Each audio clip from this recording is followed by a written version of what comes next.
بانی P T I کی رہائی کے حوالے سے جو چیمی گوئیاں چل رہی تھیں وہ دم توڑ گئی۔ کن کا خیال تھا کہ بانی پی ٹی آئی پر اب اسلام آباد راولپنڈی میں کوئی مقدمہ نہیں ہے تو انہیں جو منتقل کیا جائے کوٹ لکھپت جیل میں یا جو ان کی ذاتی رہائش ہے وہاں پر انہیں منتقل کیا جائے، لیکن حکومت نے جو ہے وہ ان تمام پر پانی پھیر دیا اور بانی پی ٹی آئی کو 4 اور مقدمات میں نامینیٹ کر دیا، اور 4 مقدمات میں انہیں جو ہے وہ نامینیٹ کرنے کے بعد جو ڈیل کی افواہیں چل رہی تھیں وہ فی الحال جو ہے وہ کھڑائی میں پڑ چکی ہیں۔ بانی پی ٹی آئی کے جو تاثرات ہو رہے تھے کہ ان کو یا پشاور منتقل کیا جائے گا، خیبر پختونخوا حکومت کے حوالگی ہو جائے گی، یا انہیں بنی گالہ منتقل کیا جائے گا، یا کوٹ لکھپت جیل میں جو ہے وہ انہیں منتقل کیا جائے گا، لیکن راولپنڈی اور اسلام آباد میں ان پر مزید 4 مقدمات جو ہیں وہ درج کیے گئے ہیں۔ اب یہ تاثر یہی تھا کہ پی ٹی آئی کے بانی عمران خان کی رہائی قریب مستقبل میں ہونے والی ہے اور انہیں باہر بھیجا جائے گا، لیکن اس وقت پتہ چلا کہ جب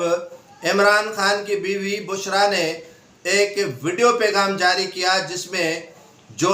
پی ٹی آئی کی باتوں اور جو گفت و شنید کا مرحلہ تھا اس پر پانی پھیر دیا اور کارکنوں کو کہا کہ آپ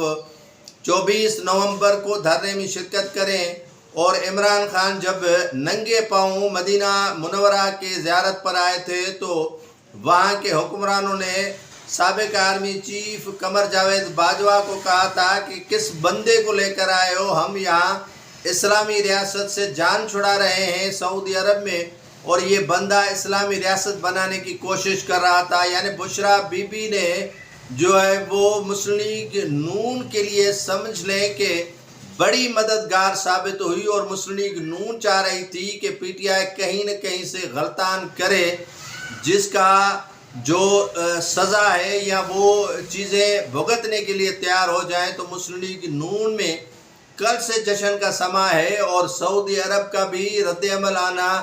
شروع ہو گیا ہے، اور پی ٹی آئی کے کئی رہنماؤں کی جانب سے کہا گیا ہے کہ بشرا بی بی کا یہ جو بیان ہے وہ ذاتی ہے، اور نہ تو وہ پارٹی کی ترجمان ہے نہ پارٹی میں کوئی سے عہدہ ہے، اور صرف وہ بانی پی ٹی آئی کی بیگم ہونے کے ناطے سے اسٹیٹمنٹ اگر دے رہی ہے تو ان کا پارٹی کے ساتھ کوئی تعلق نہیں ہے۔ بیرسٹر سیف نے تو اتنا کہہ دیا کہ یہ بشرا بی بی ترجمان نہیں ہے پی ٹی آئی کی۔ مسلم لیگ نون بڑی خوش ہے، عطا تارڑ سے لے کر جو مسلم لیگ نون کے مرکزی رہنما ہیں وہ خوشی سے نڈھال ہیں کہ جو کام وہ کر نہیں سکے وہ بشرا بی بی نے ایک دن میں کر دیا، اور اب دیکھنا یہ ہے کہ پی ٹی آئی کا جو دھرنا ہے وہ کتنا کامیاب ہوتا ہے اور خیبر پختونخوا سے کتنے لوگ نکلتے ہیں، جبکہ جو پی ٹی آئی پنجاب کے رہنما ہیں وہ ابھی اسی شجر میں مبتلا ہیں کہ ہم لوگ کہاں سے نکال کر اس دھرنے میں شریک کروائیں۔ جب لاہوری شریک نہیں ہوں گے تو یقیناً یہ دھرنے بھی کامیاب نہیں ہو سکتے۔ پی ٹی آئی نے جو باتیں یا جو افواہیں پھیلائی تھیں کہ ہماری ڈیل ہو گئی ہے یا ہونے والی ہے، گفت و شنید ہو رہی ہے، تو اس پر جو ہے وہ پانی پھیر دیا۔ پہلے تو پی ٹی آئی کے خود اپنے لوگوں نے، جس میں جو وزیر اعلیٰ خیبر پختونخوا علی امین گنڈا پور ہے اسی نے، اور دوسرا پانی پھیر دیا بشرا بی بی نے۔